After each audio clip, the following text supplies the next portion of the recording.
Hi guys, welcome to my channel. Thank you for subscribing. And I'm Anita Lucy from Luciana Baby and Kids Store. We are a baby and kids store that provides mothers with good quality baby items. This May is Mother's Month. We are celebrating mothers and we are very passionate about mothers.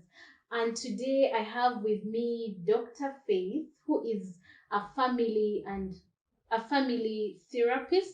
She's going to take us through the struggles of motherhood and how to overcome some of the struggles with motherhood. Welcome, Faith.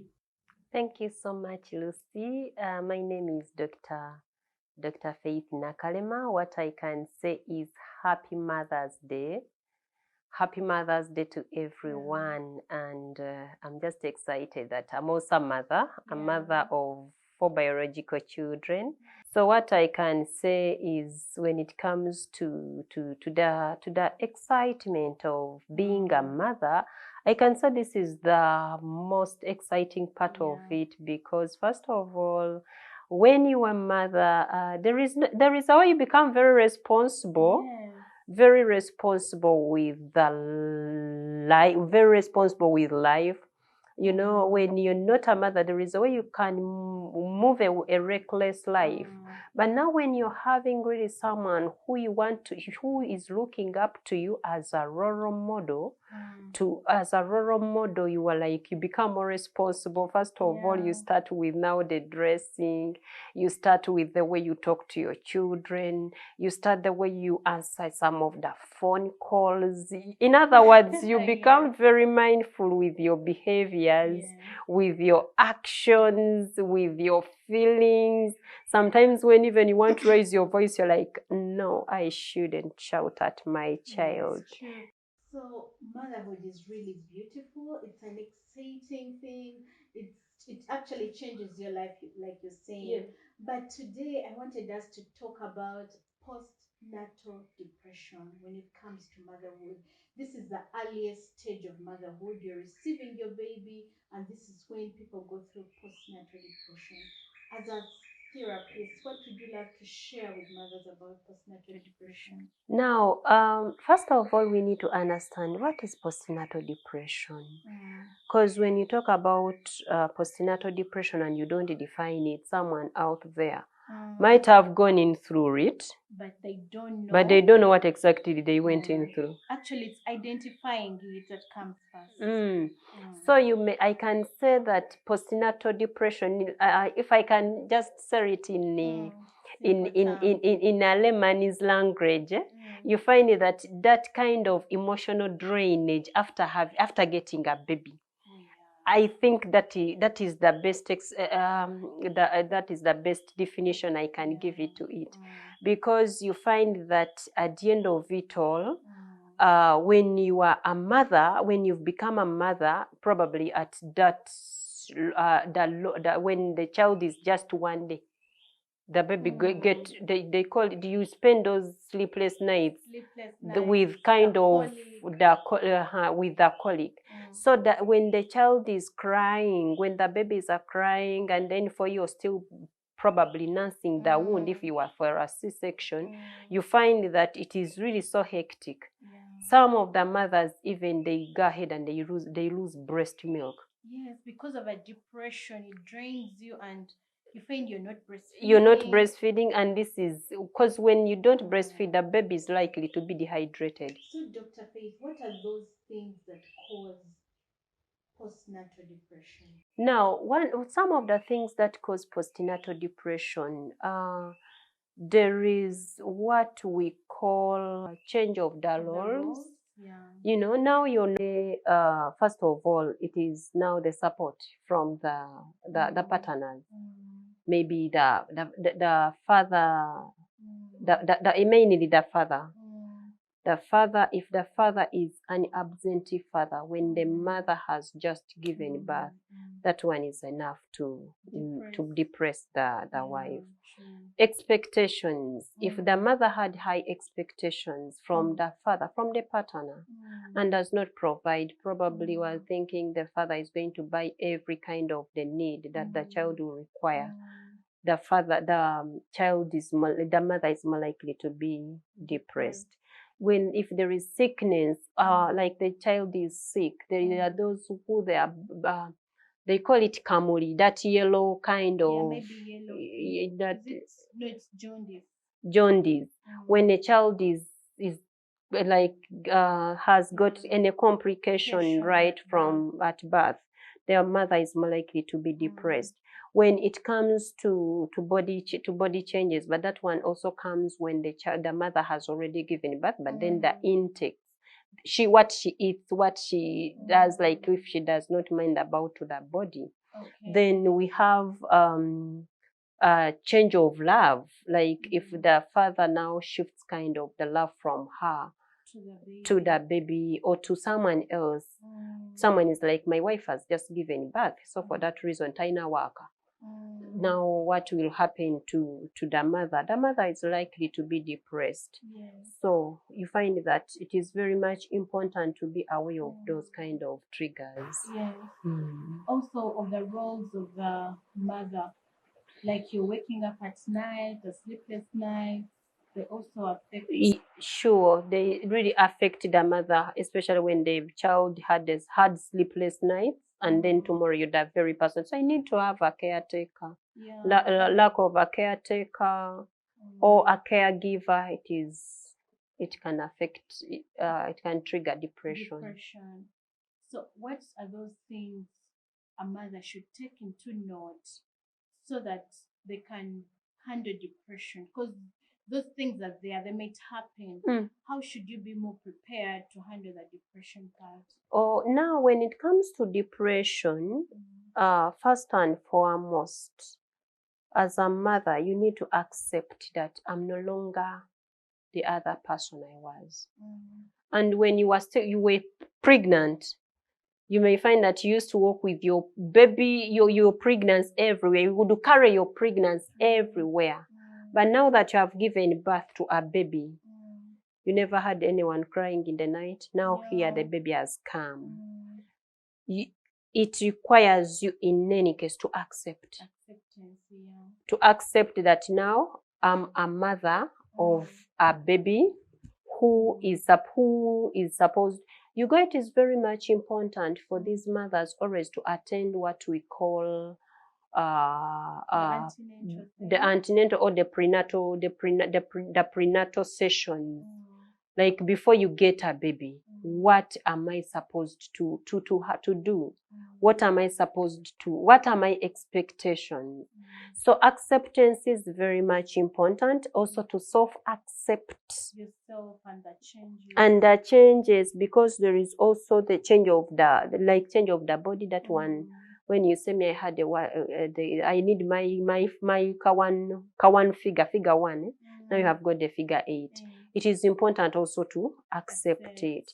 Then there is adoption. Adoption, it's all about the change. To accept the change that now you have shifted from being a lady, a girl, to now a mother. A mother of twins, a mother of triplets, a mother of one. Now you have to see how really you can adapt to it, because at the end of it all, it's all about you. Then we have also what we call accommodation. You accommodate your partner's behaviors when it comes to because as I say, that some of the partners may change the love. Even us as mothers, we can change the love from our husbands to children. Yes, and husbands complain. So it is very much important to really understand that, am I shifting the love from my husband to the child? Like I told you, being a marriage and family therapist, two things are different. Marriage is different and family is different. So it's important to have to know that this is the kind of love I'm supposed to give my husband, and this is the kind of love to give out to the child. So that you try to really balance the love for the child and at the same time the love for the mother, for your partner. Then self-care. Someone gets married, someone gives birth, then the whole house is stinking. what is it stinking? Breast milk. Breast milk. The baby's what? The baby's food. Yes. So whereby the child is the hygiene. So it's important to have someone who can be able to take care of you, like to keep the house clean, or to wash for you. Because at the end of it all, not everyone is interested. Like by that one alone can send away a husband from your home. Yeah. And much as toina work, but at the same time, even the environment cannot let the husband stay in the house. So it is important as a mother, you that self-care, like you take care of yourself much as you are at home. Yes, it is okay to try to avoid. Fail, if when it comes to taking care of someone, you can delegate. Yes. Like have someone to help you, have a house help, delegate some of the things so you can get like me time to yourself. So also there are these people that get depressed because they are returning back to work. The depression is triggered from knowing that they are leaving the child behind after 3 months. Now, with that, you find that it is important for, as a mother, you prepare in advance. You prepare in advance, like after how many days are we given at workplace? Some of us we are given 3 months. Some of us we are given 6 months, rather 60 working days. Now, if a child, you know that you're going to leave him or her in the next 1 month, in the next 1 week, or in the next 2 weeks, it's better you be like feeding him with other kind of milk, not solely breast milk. Some workplaces that accept you to come with your baby, but if they don't, so it's better you prepare, like you get some more milk. Then also you get someone who is able, so that this child can get used to him or her. Yeah, I know that's the hardest thing in this era, because getting a good or proper house help to help in looking after a child is very hard. Yes, but it's like I said, it starts with preparedness. Because when you call this child, you're going to be there, and accommodation. Just to know that the person you're going to get, she or he is not an island. Needs training.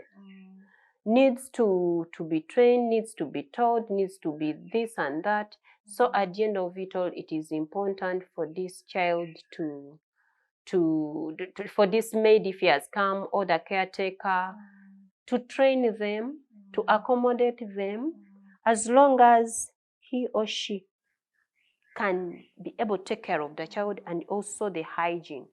The rest of the things you can continue training. Also, when it comes to depression, most mothers don't seek help. Like most mothers don't seek help. What do you have to say about it? Some are not aware. Some are not aware. By the way, you know, I'm sorry to use that, to say that. We all think that every mother has to go through the hassle of postnatal depression. Or it is okay for the child to spend a sleepless night. No. It's not okay. It's not okay, because it will affect our mental health. The sleeping patterns, if they are interrupted, your mental health is in danger. So as a mother, it is very much important to seek help, to have that social container where you can go. Sometimes even it is okay as a mother to avoid, when you're avoiding depression, to have a journal. To write them down. To write down the day, how the day has been. You write down how the day has been with your baby. And with this, it will help you to kind of offload what you might have not done today. How are you able to improve it tomorrow? But if there is someone you can go to, can be friends, but it's important if you're a mother to go and sort of a mother. okay. Not to go to a single lady who is not even married yet, and you're telling him how your partner has shifted the roles and responsibilities. Ajja kugamba, what are you doing there? Okay, thank you so much, Dr. Faith. You're welcome. And also, Dr. Faith offers counseling services if you're there and you're going through depression, if you're there and you feel motherhood is hard and you need someone to talk to, you can always reach out to her. Her numbers are out there in the description section. And also, if you're going through depression or you have anything you need to share about depression, leave for me a comment. And also, we'll be explaining some of the other things about depression in our other episodes. Thank you for watching. Bye. Bye-bye.